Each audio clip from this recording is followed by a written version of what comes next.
સ્વાગત છે chef એસ્ટીસ kitchen ગુજરાતીમાં. બહુ જ મસ્ત ફ્લાવરનું શાક બનાવતા શીખીશું. એ પણ શાક એટલું સરસ બનાવીશું ફ્રેન્ડ્સ આપણે કે અહીંયા મિક્સ શાકને પણ ટક્કર મારે. અને શિયાળો ચાલે છે તો બહુ જ સરસ ફ્લાવર આવે છે, લઈ લઈશું. આમાં આપણે ડુંગળી અંદર એડ કરીશું અને સાથે સાથે બટેટા એડ કરીશું, ટમેટાં લઈ લઈશું. તો પહેલાં આવી રીતના ફ્લાવર કાપી લઈશું, આપણે ડંઠલથી અલગ કરી દઈશું. અને ફ્લાવર હું તમને દેખાડું એવી જ રીતે કાપવાનું છે. વિડીયોમાં મોટું મોટું કાપશો એટલે બહુ જ સરસ એનું શાક બનીને તૈયાર થઈ જશે.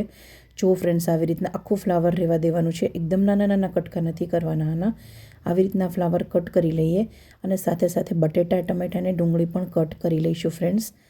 જુઓ, અને આની અંદર આપણે પાણી ઉમેરી દઈશું. હવે આપણે વઘારની પ્રોસેસમાં જઈએ. એક કુકર લઈ લીધું છે અહીંયા અને ગેસ ચાલુ કરી દઈશું. ફ્રેન્ડ્સ, હું શાક બનાવવા માટે અહીંયા શીંગ તેલનો ઉપયોગ કરી રહી છું. એનાથી ફ્લેવર બહુ જ સરસ આવે છે. તમારી પાસે જે તેલ હોય તમે ઉપયોગ કરી શકો છો. તો 3 પાવરા જેટલા આપણે આની અંદર કુકરમાં શીંગ તેલ ઉમેરી દઈશું.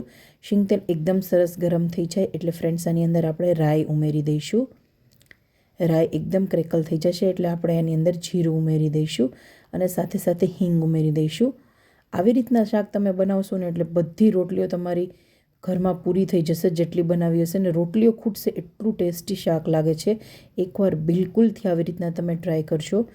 જો આપણે હિંગ ઉમેરી દીધી. હવે ગેસ અહીંયા ધીમો કરી દઈએ. પહેલાં આપણે સ્ટેજમાં ડુંગળી ઉમેરી દઈશું, એને કેરેમલાઇઝ કરી લઈશું એટલે એકદમ સરસ સાતળી લઈશું. ડુંગળી એકદમ સરસ સતળાઈ જાય પછી જ આપણે આની અંદર ટમેટાં ઉમેરવાના છે. તો બહુ જ મસ્ત અમારી ચેનલ ઉપર એકદમ સરસ શાકની લોટ્સ ઓફ રેસિપીઝ મેં મૂકેલી છે. નવી નવી રીતના શાક તમારી સાથે શેર કરેલું છે બનાવીને. તમારા માટે જ આ વિડીયો શૂટ કરીને બનાવેલા છે, તો તમે જઈને ચેનલ ઉપર વિઝિટ કરી શકો છો. હવે આપણે ટમેટાની અંદર ઉમેરી દઈએ. ડુંગળી એડ થઈ જાય પછી ટમેટાં ઉમેરી દઈશું. સારી રીતના મિક્સ કરી લઈશું અને પછી આપણે એની સાથે સાથે ફ્લાવર અને બટેટા બંને આની અંદર ઉમેરી દઈશું. ગેસની ફ્લેમ અહીંયા ફ્રેન્ડ્સ મેં ધીમી રાખેલી છે. આ પ્રોસેસ આપણે બધી ધીમી ફ્લેમ ઉપર જ કરવાની છે. અને શાકની મેઇન હું તમને સિક્રેટ અહીંયા ટીપ કહીશ. એ ટીપ પ્રમાણે તમે ગમે એ શાક બનાવશો, બહુ જ સરસ શાક બનીને તૈયાર થઈ જશે. અહીંયા તો બધું જ વેજીટેબલ આની અંદર એડ કરી દઈશું અને હવે આપણે એની અંદર ફ્રેન્ડ્સ મસાલા ઉમેરી દઈશું.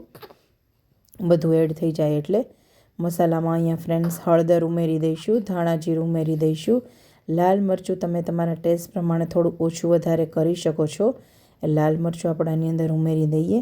અને સિક્રેટ ટીપ એ છે ફ્રેન્ડ્સ અહીંયા કે આપણે બહુ જ સરસ મસાલાને તેલની અંદર સળસળવા દેવાના, એટલે એકદમ સરસ 5 મિનિટ સુધી આ શાકને થાવા દેવાનું છે તેલમાં ને તેલમાં, પાણી ઉમેર્યા વગર જ. પહેલાં બધા મસાલાની અંદર મિક્સ કરી દઈએ આપણે અને સારી રીતના ચમચાથી હલાવી લઈશું શાકને. જો ફ્રેન્ડ્સ, હું તમને દેખાડું એ પ્રમાણે શાક બનાવશો એટલે બહુ જ ટેસ્ટી શાક બનીને તૈયાર થઈ જશે. એકદમ સરસ હલાવી દઈએ અને તેલમાં આપણે રહેવા દઈશું 5 મિનિટ. છેલ્લે આપણે ફ્રેન્ડ્સ થોડો ગરમ મસાલો ઉમેરી દઈશું. આ હોમમેડ ગરમ મસાલો છે, એની રેસીપી મેં તમારી સાથે શેર કરેલી છે.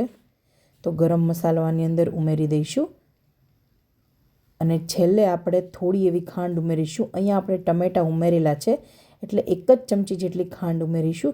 જો તમને ખાંડ ન ભાવતી હોય તો તમે ખાંડ સ્કીપ પણ કરી શકો છો, પણ એનાથી બહુ જ ટેસ્ટ મસ્ત ઇન્હેન્સ થઈ જશે, એકદમ બેલેન્સ થઈ જશે બધો ટેસ્ટ.